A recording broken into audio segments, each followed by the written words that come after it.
blev det tirsdag. Det er sådan lidt mærkeligt, fordi at, jeg er jo påskeferie, og når jeg er påskeferie, så glemmer jeg fuldstændig ugedagene. Det kan godt være, jeg ikke er den eneste, der gør det, men det gør jeg i hvert fald.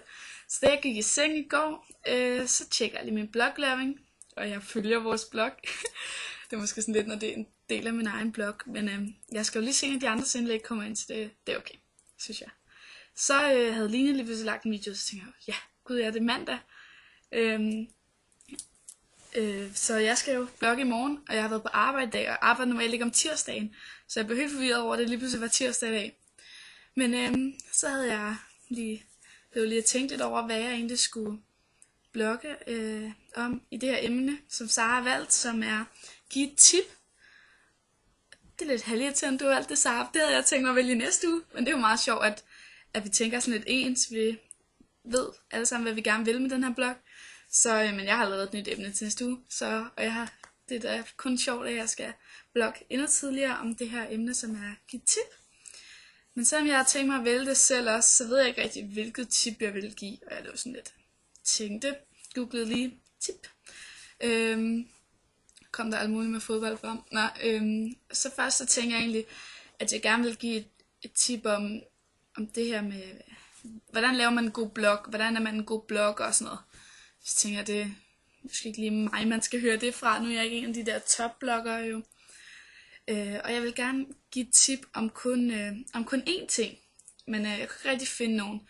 Så nu har jeg valgt at sådan lidt give tips om sådan små ting i hverdagen, som I måske kan bruge, som jeg i hvert fald.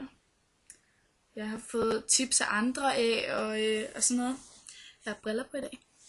Det er bare, egentlig mine læsebriller. Jeg tror ikke, I har set dem før. Så ja, jeg vil egentlig bare give lidt tip om min hverdag. Så en af hverdagens helte, det er min, jeg har lige fundet lidt rekvisitter på, min Biosilk. Jeg ved ikke, om I kan se den ordentligt.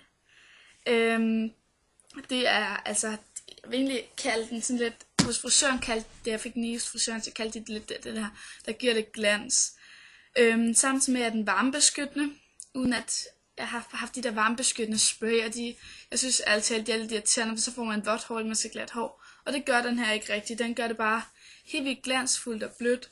Og mig, som har så mange krøller, når jeg så har tørt hår, så tager jeg lige, hvad der svarer til en 5 kroner i hånden. Og så får jeg ligesom krøllerne på plads, eller sådan, de bliver sådan lidt mere, at det ikke bare står til alle sider. Den er rimelig dyr, men jeg synes, den er værd at bruge penge på. Den her størrelse koster 350 kroner, mener jeg der. Man kan få den hos frisørerne, de fleste frisører. Og så er der en, der er halvt så stor, som koster 200 kroner.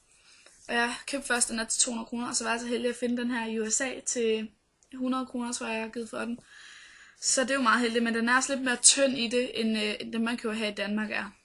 Men den er i hvert fald, altså alle pengene værd, selvom jeg ikke er typen, der normalt bruger mange penge på hår og make-up produkter. Så synes jeg, den er alle pengene værd. Når vi så er ved hår, så bruger jeg sådan en her John Frieda shampoo til krøller. Fordi at jeg har haft de her meget, efter jeg har glattet hår og farvet mit hår, jeg har ikke glattet meget hår, men efter jeg har glattet hår og farvet mit hår, så mine krøller er blevet sådan lidt slidte, og ja, de var bare blevet kedelige. Så tænkte jeg har hørt om de her krølleshampooer, egentlig troede jeg ikke rigtig på dem. Men den virker faktisk. Mine krøller, de bliver, altså selvfølgelig får man ikke puffhår, men de er der, når jeg bruger den her shampoo. Og så bagefter så bruger jeg lige en Vellas skum til krøller også, for lige at få dem ekstra meget frem. Den har jeg ikke lige fundet frem. Men ja, til jer der er krøller, og så måske er lidt slidte i det, eller I vil lige have det sidste pus på, så er den i hvert fald rigtig god. Den er fra Matas til 90 kroner.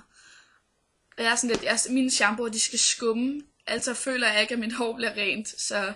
Og så der skal faktisk ikke særlig meget til, for den skummer, så den holder længe, på trods af, at den koster 90 kroner. Så man ikke skal bruge de penge så tit.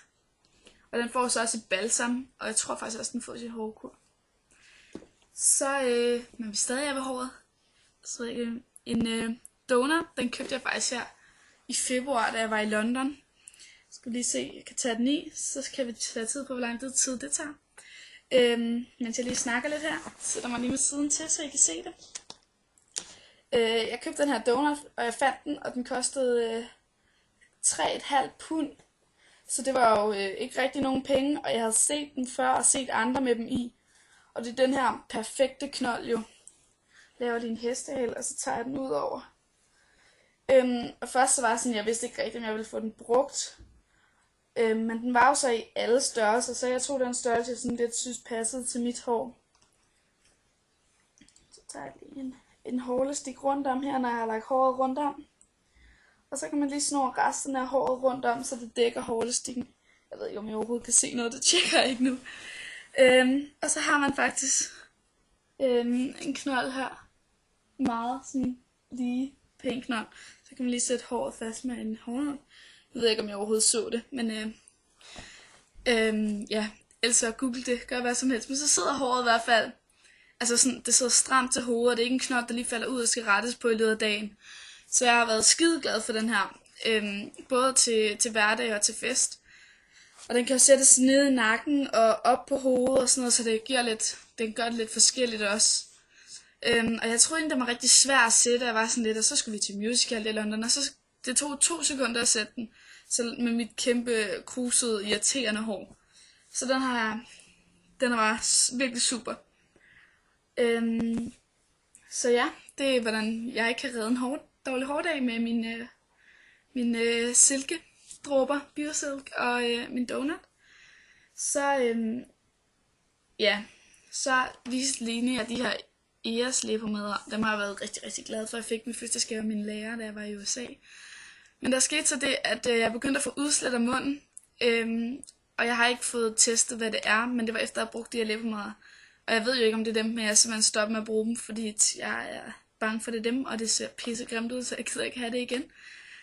Og det er jeg rigtig ked af, fordi de er skide gode, de her læbepomade, altså. Så hvis I ikke har så sart hud og sådan noget som mig, så skal I helt sikkert købe dem. Men ja, min hud er meget sart, så derfor bruger jeg også Derma-renseprodukter. Tak for dem. Derma-renseprodukter. Og det er egentlig, dem har jeg egentlig brugt et stykke tid, selvom at min hud ikke altid har været så irritabel. Men jeg brugte det her Clearasil, og det var simpelthen, altså det var lige før det gjorde ondt i huden at få det på, fordi det var så stærkt. Og de er simpelthen så milde, de her produkter, og så var jeg sådan lidt skeptisk i starten, for jeg tænkte, virker det så overhovedet? Men det gør de. Jeg har aldrig uren hud mere. De er super. Og ja, selvom det er uden parabener og så videre, så er de til normale priser.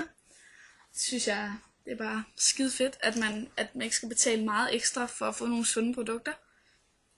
Ja, så bruger jeg rigtig meget neglelak.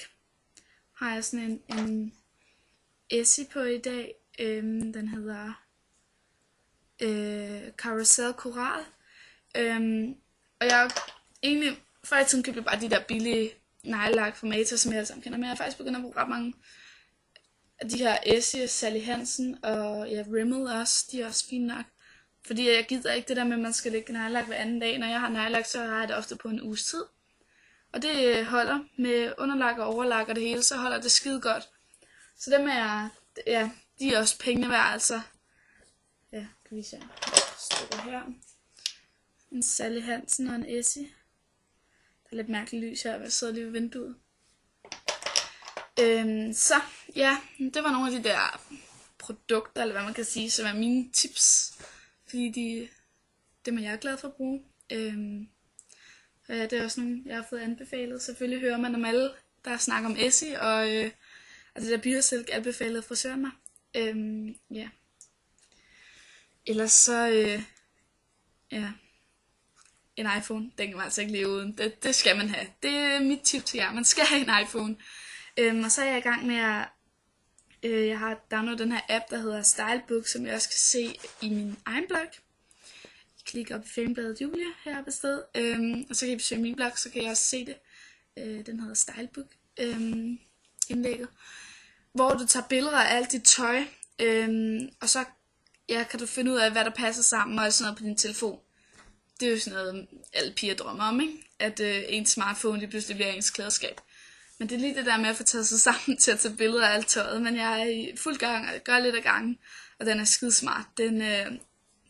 Den koster 24 kroner, men jeg synes, det er pengene værd, altså. Man bruger 24 kroner på så mange andre ligegyldige ting, så den skal jeg nok blive rigtig glad for.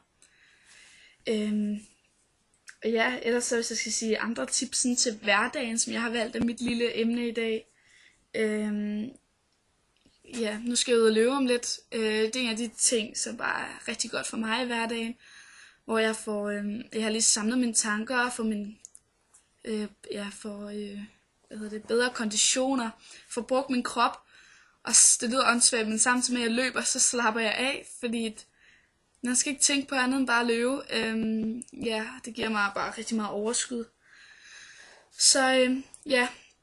Nå ja, og så skal I gå i genbrugsbutikker. Den er altså virkelig vigtig lige for tiden. Second hand, det er så ind. Hvornår var det? Det var i lørdags, så gik jeg lige forbi genbrug, så hænger der bare den fedeste kappe udenfor. Og jeg har længe let efter kapper, men jeg synes, de har været sådan lidt dyre, og jeg har ikke rigtig kunne finde ud af, hvornår man skulle bruge dem foråret, eller om sommeren, eller hvad man skulle. Så fandt jeg den her kappe til 75 kroner. Jeg putter den i min egen blog senere, der kan I også se den. Ja, men til sølle 75 kroner for en kappe, og den er helt vildt fed. Selvfølgelig skal jeg lige laves lidt på den, men det er lige nogle knapper, det er ikke noget problem. Ja, og jeg har fundet fede lædertasker, og man kan simpelthen finde så meget i genbrugsbutikker, hvis man er heldig. Selvfølgelig er der også meget, man ikke gider kigge på, det ved vi alle sammen.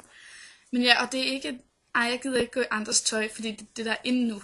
For et par år siden, ja, jeg har egentlig altid gået i genbrugstøj, men der var meget skeptisk over for det for noget tid siden. Det skal man altså overhovedet ikke være mere. Genbrugstøj, det er simpelthen, nogle gange kan man bare være rigtig heldig, og det var jeg så lige nu. Jeg tror faktisk kun det er anden gang, jeg er heldig med genbrug. Men nu er det heller ikke så tit, jeg går i genbrug i forhold til, hvad andre gør. Ja. Ellers så synes jeg bare, at jeg skal glæde jer til at høre de andres tip. Jeg var i hvert fald glad, at Line viste den der creme i går, og den har jeg hørt så meget om, men jeg har ikke rigtig hørt nogen sådan rigtig anmeldelse på den. Og den synes jeg, det lyder skide smart, og den skal jeg 100% prøve. Så jeg håber også, I kan bruge mine tip til noget, og jeg glæder mig rigtig meget til at høre de andres. Så det er en af de lidt spændende emner, man ligesom kan se lidt, hvad andre bruger produkter og sådan noget. Jeg ved ikke, om de andre produkter, men det synes jeg i hvert fald er spændende. Og jeg så glæder mig til, hvad de kan definere tips af. Så ja, ha' det godt, til vi ses igen. I næste uge, så kan det være, at jeg har en lille overraskelse til jer. En lille ekstra person i billedet måske. Men jeg lover ikke helt noget. Det er sådan lidt lige nu. Nå, men ha' det godt i hvert fald. Hej hej.